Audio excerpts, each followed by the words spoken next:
قل بفضل اللہ وبرحمتہ وبذالک فلیفرحوا۔ الصلاۃ والسلام علیک یا رسول اللہ صلی اللہ علی النبی الامی وآلہ صلی اللہ علیہ وسلم، صلاۃ و سلام علیک یا رسول اللہ۔ بخاری شریف، ترمذی شریف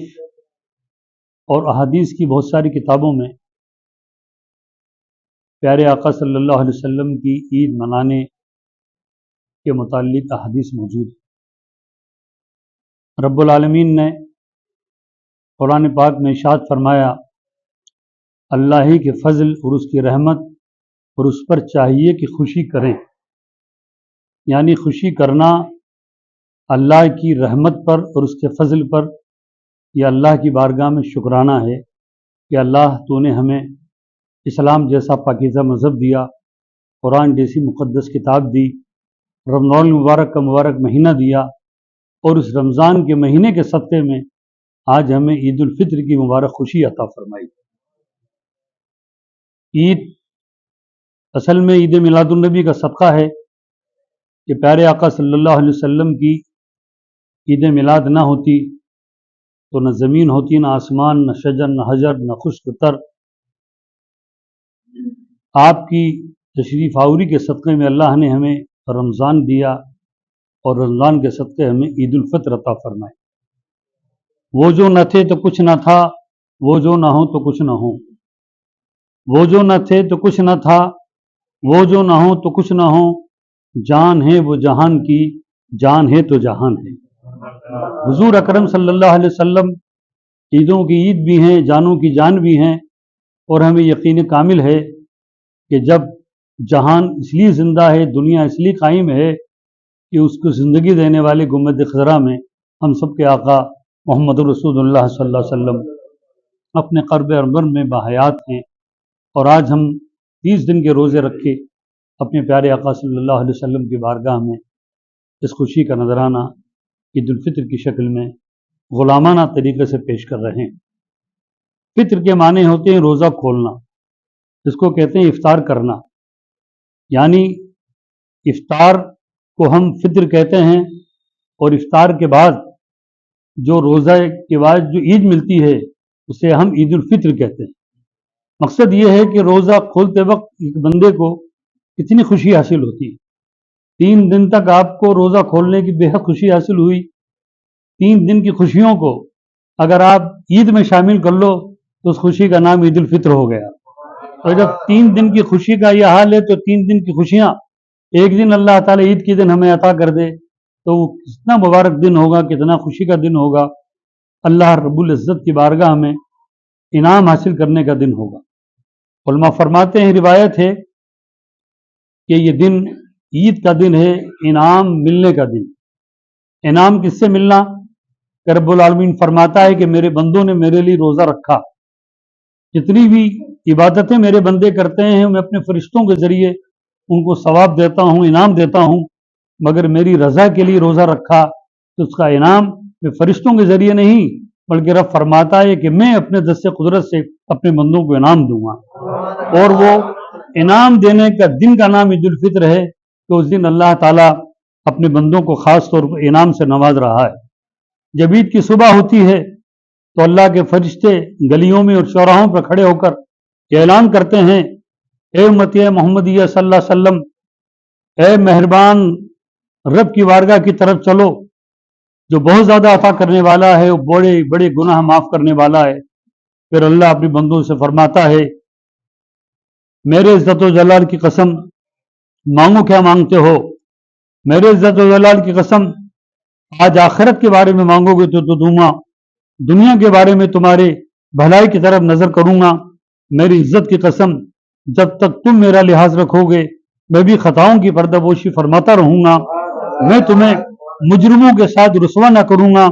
تو اے میرے گھر کی طرف، تو اپنے گھروں کی طرف مغفرت یافتہ بخشے ہوئے لوٹ جاؤ کہ آج تم آئے ہو میری گھر کی طرف 2 رکعت نماز عید ادا کرنے کے لیے، میں تم سے خوش ہو گیا اور تم سب کے گناہوں کو میں نے معاف کر دیا۔ تو عید کا دن ہمارے لیے کتنا مبارک دن ہے، آئیے ذرا اس کی اہمیت کو ہم یہ بھی سمجھیں کہ ہمارے آقا صلی اللہ علیہ وسلم نے کس طرح عید منائی اور ہم مسلمانوں کو کس طرح عید منانا چاہیے۔ پیارے آقا صلی اللہ علیہ وسلم عید بڑی سادگی سے مناتے تھے۔ بخاری شریف کی روایت حضرت انس رضی اللہ تعالیٰ عنہ سے روایت ہے کہ حضور صلی اللہ علیہ وسلم عیدگاہ جانے سے پہلے طاق کھجور تناول فرماتے تھے۔ طاق کا مطلب ہی 1 2 5 7 یہ کھجوریں تناول فرماتے تھے۔ اس کے بعد حضور صلی اللہ علیہ وسلم عیدگاہ تشریف لے جاتے تھے۔ ایک راستے سے جاتے تھے اور دوسرے راستے سے آتے تھے، تاکہ جس راستے سے مومن گزرتا ہے فرشتوں کی جماعت جلوس کی شکل میں جاتی ہے، وہ رحمتیں نازل کرتی ہے، تاکہ جہاں جہاں مسلمان کے قدم گزر جائیں، جس محلوں سے گلیوں سے، وہاں اللہ امن و شانتی قائم فرما دے، امن قائم کر دے، سکون کر دے۔ اندازہ لگائیے عید کے دن پورے ہندوستان کے اندر مسلمان کون سی گلی، کون سا محلہ، کون سا شہر نہیں ہے جہاں نہیں گزرے گا، تو عید کے دن گزر کر وہ اللہ کے فرشتوں کے ساتھ رہ کر ہندوستان میں امن و امان کی دعا کرے گا کہ اللہ ہمارے ملک میں امن و شانتی قائم فرما دے، امن و امان قائم فرما دے۔ یہ دعائیں اللہ کے بندے اور رسول اللہ صلی اللہ علیہ وسلم کی امتی یعنی صاحب مسلمان عید کے دن کرتے ہیں۔ ان کا ہر قدم عید کے دن امنی کے لیے ہوتا ہے، شانتی کے لیے ہوتا ہے، محبت کے لیے ہوتا ہے، گلے لگنے سے ہوتا ہے۔ حضور اکرم صلی اللہ علیہ وسلم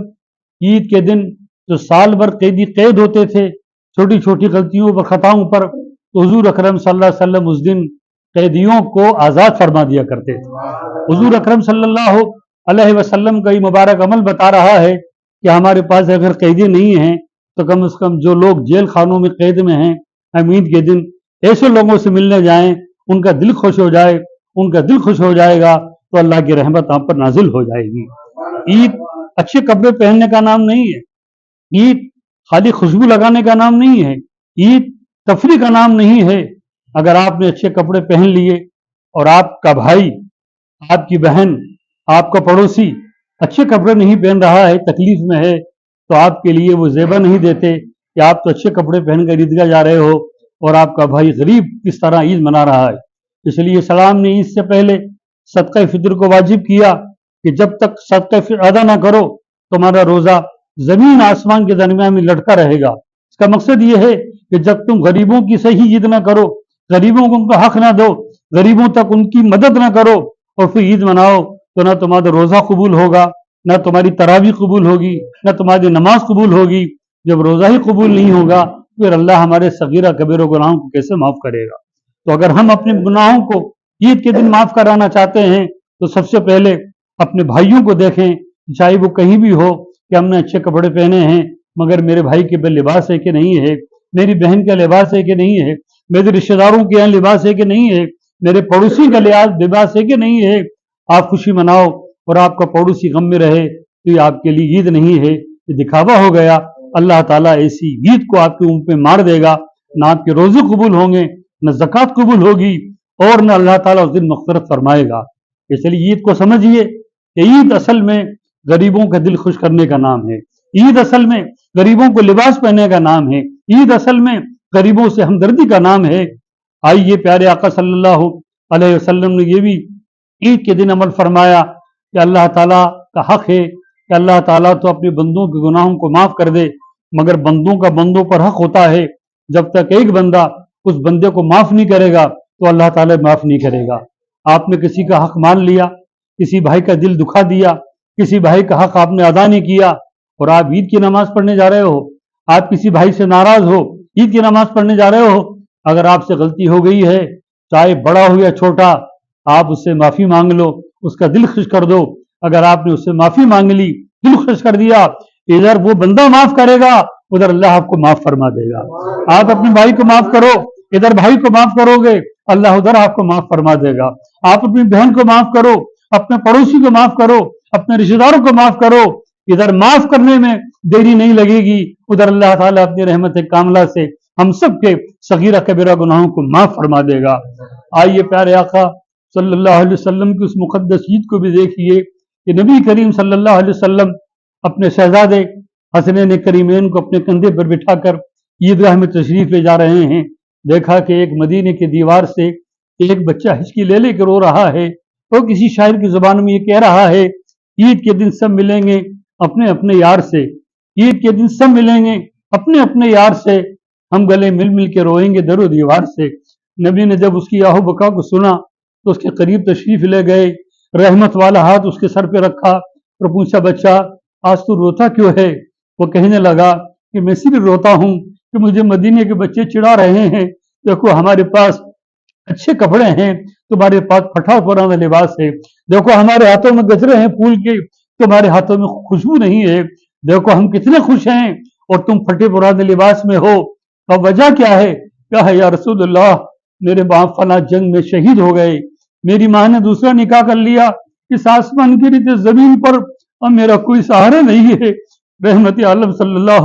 علیہ وسلم نے اس یتیم بچے کو اپنے گلے سے لگایا، حسنین کریمین کو جو کاندھے پر بیٹھے تھے ان سے معذرت چاہی کہ میرے نواسوں تو میری انگلیاں تھام کر چلو، آج اس پر بیٹھنے کے حقدار تم نہیں ہو، ان کاندھوں پر بیٹھنے کا حقدار یہ بچہ ہے۔ حضور اکرم صلی اللہ علیہ وسلم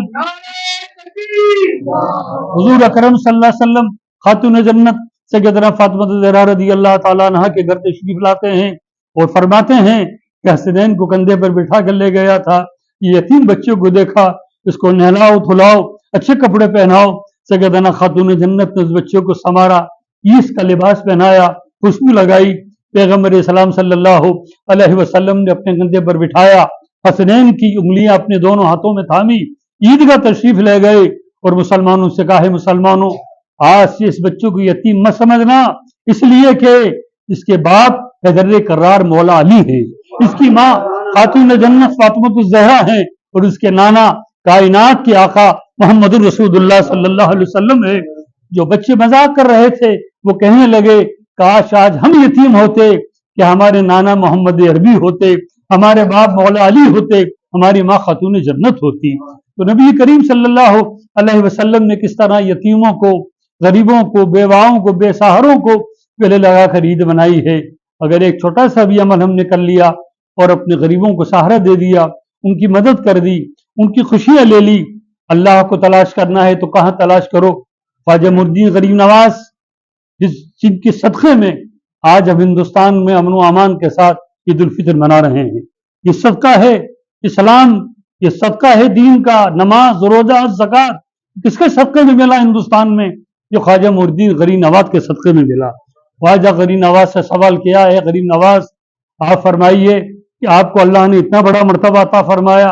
کہ ساگر ایک پیالے میں آ گیا، اتنا بڑا عطا فرمایا کہ پتھر بولنے لگے، اتنا بڑا مرتبہ عطا فرمایا کہ آپ نے جس کی حق میں دعا کر دی وہ قبول ہو گئی۔ خواجہ معین الدین یہ مرتبہ، یہ مقام آپ کو اللہ نے کیسے دیا اور آپ نے اللہ کو کہاں پایا؟ آپ نے اللہ کو کیسے راضی کیا؟ تو خواجہ معین الدین غریب نواز فرماتے ہیں کہ میں نے اللہ کو تلاش کیا مگر اللہ مجھے، بے شک مسجدوں میں عبادت ہوتی ہے، بے شک خانقاہوں میں ریاضت ہوتی ہے، مگر اللہ مجھے ٹوٹے ہوئے دلوں میں ملا، اللہ مجھے ٹوٹے ہوئے دلوں میں ملا۔ میں نے جس غریب کی آنکھ کے آنسو پہنچ لیے، جس ٹوٹے ہوئے دل کا میں نے سہارا دے دیا اور اس نے میرے حق میں دعا کر دی، اللہ کی رحمتیں مجھ پر نازل ہونے لگی، وہی مجھے اللہ مل گیا، وہی اللہ مجھ سے راضی ہو گیا۔ تو اللہ کو تلاش کرو ٹوٹے ہوئے دلوں میں، روتی ہوئی آنکھوں میں، مفلس و غریبوں کے اندر، یتیموں بے سہاروں کے اندر۔ اگر آپ نے ان کا دل خوش کر دیا تو اللہ بھی خوش ہو جائے گا، اور جب اللہ خوش ہو جائے گا تو اللہ تعالیٰ عید کے دن ہم سب کے صغیرہ کبیرہ گناہوں کو معاف فرما دے گا۔ ہم عہد کریں کہ آج تو اللہ کا اتنا بڑا احسان، شکر ہے کہ اللہ نے ہمیں دولت بھی دی، کپڑے بھی دیے، سہارا بھی دیا۔ ذرا ایک پل کے لیے فلسطین کے ان غریب مسلمانوں کو دیکھو جو ایک ایک سال سے کس طرح تڑپ رہے ہیں، نہ ان کے لیے کھانے کے لیے ہے، نہ پینے کے لیے ہے۔ ذرا ان یتیم بے سہارا بچوں کو دیکھو کہ ان کی لاشوں میں کیڑے داخل ہو گئے ہیں۔ ذرا ان گھروں کو دیکھو کہ جو گھاس کو سکھا کر روٹیاں بنا کے کھا رہے ہیں۔ اچھا کپڑا پہننے سے پہلے فلسطین کے مسلمانوں کو یاد کر لینا، خوشی منانے سے پہلے فلسطین کے ان یتیم بچوں کو یاد کر لینا، اچھا لباس پہننے سے پہلے ان غریبوں کی آہوں کو یاد کر لینا۔ اگر آپ نے ایک پل کے لیے بھی ان غریبوں کو یاد کر لیا، ان کی غربت کو یاد کر لیا، ان کے حق میں دعا کر دی، ظالم حکومت کو نیست و نابود کی دعا کر دی، اللہ کی بارگاہ میں اٹھا کے دعا کر دی، پروردگار تیرا احسان ہے، تیرا شکر ہے کہ تو نے ہمیں آج اپنے بچوں کے ساتھ عید منائی۔ اگر ہم فلسطین میں ہوتے تو ہمارا بھی یہ حال ہوتا۔ اے پروردگار تو ان یتیم بچوں کے غیب سے مدد فرما دے، ان بے سہارا لوگوں کے غیب سے مدد فرما دے، ان مظلوموں کے غیب سے مدد فرما دے، اور عالم اسلام کے مسلمان جہاں جہاں بھی رہتے ہیں، جہاں جہاں بھی رہتے ہیں وہ ہمارے بھائی ہیں۔ ایک مسلمان کا بھائی ہے، اگر آپ کے جسم کے اندر کوئی سوئی چبو دے، پیر کے اندر، انگلی کے اندر، تو پورے جسم میں کرنٹ آ جائے گا، پورے جسم میں تکلیف ہوگی۔ اب جب آپ کے بھائی فلسطین میں، تو ان کی تکلیف پر ہمیں تکلیف کیوں نہیں ہوتی؟ ان کے درد پر ہمیں درد کیوں نہیں ہوتا؟ ان کی پریشانی کا ہمیں احساس کیوں نہیں ہوتا؟ اللہ تعالیٰ دنیا کے 47 ان مسلم ملکوں کو بھی عقل سلیم عطا فرمائے، ایسے ظالم حکمرانوں کو جو مسلم حکومتیں ہیں، ان کے دل سے احساس ختم ہو گیا، دنیا غالب آ گئی، اور وہ دنیا کے غلبے کے اندر حکومت کی خاطر وہ ان مظلوم مسلمان سسکتے مسلمان نظر نہیں آتے۔ اللہ تعالیٰ ان مسلمانوں کو عقل سلیم عطا فرمائے، اور خاص طور پر ہم ہندوستان کے مسلمانوں کو یہ نہیں محسوس کرنا چاہیے کہ ہم بے سہارا ہیں، لاچار ہیں، مجبور ہیں، یہ ہمارا کوئی حامی مددگار نہیں ہے۔ دنیا کی ساری طاقتیں جب فیل ہو جاتی ہے تو اللہ کی رحمت نازل ہوتی ہے۔ اللہ سے بڑا کوئی مددگار نہیں، اللہ سے بڑا کوئی حامی نہیں، اللہ سے بڑا کوئی محافظ نہیں۔ اس لیے دنیا دار کی طرف تاکنا بند کر دو، سیاست دانوں کی طرف جھانکنا بند کر دو، دنیا کے نادا جھانکنا بند کر دو، چاہے وہ مسلمان ہو، چاہے وہ مسلمان کے لباس میں ہو۔ میں اپنی ہی قوم کے لوگوں سے کہہ رہا ہوں جو دنیا داری میں اس قدر ہیں کہ ان کو احساس ہی نہیں ہے کہ ہمارے بھائی کس قدر تکلیف میں ہیں۔ ان کو حکومت چاہیے، ان کو سیاست چاہیے، انہیں کرسی چاہیے۔ لعنت ہو ایسی حکومت پر، لعنت ہو ایسی کرسی پر، لعنت ہو ایسی شہنشاہیت پر کہ آپ کے بھائی سسک رہے ہوں، آپ کے بھائی مظلوم ہوں، اور آپ ان کے لیے 2 لفظ ہمدردی کے منہ سے نکال بھی نہیں سکتے۔ اللہ تعالیٰ ہمارے حاکموں میں جذبہ پیدا کرے، ہمارے مسلمانوں میں جو صبر کر رہے ہیں اس صبر کا بدلہ عطا فرمائے، اور اللہ تعالیٰ عالم اسلام کے مسلمانوں کی، اور خاص طور پر ہندوستان کے مسلمانوں کی جان، مال، عزت و آبرو کی حفاظت فرمائے، ہماری ایمان کی سلامتی عطا فرمائے۔ اللہ تعالیٰ ہمیں عید سادگی کے ساتھ فلسطین کے مظلوم مسلم مسلمانوں کو، بچوں کو یاد کر کے کرنے کی توفیق عطا فرمائے۔ غریبوں سے ہمدردی کے ساتھ، یتیموں سے ہمدردی کے ساتھ، بیواؤں سے محبت کے ساتھ، بے سہاروں سے قوت کے ساتھ، ایک بھائی کو ایک بھائی سے سچے من سے، سچے دل سے گلے مل کر عید کرنے کی توفیق عطا فرمائے۔ والسلام علی من اتبع الہدی۔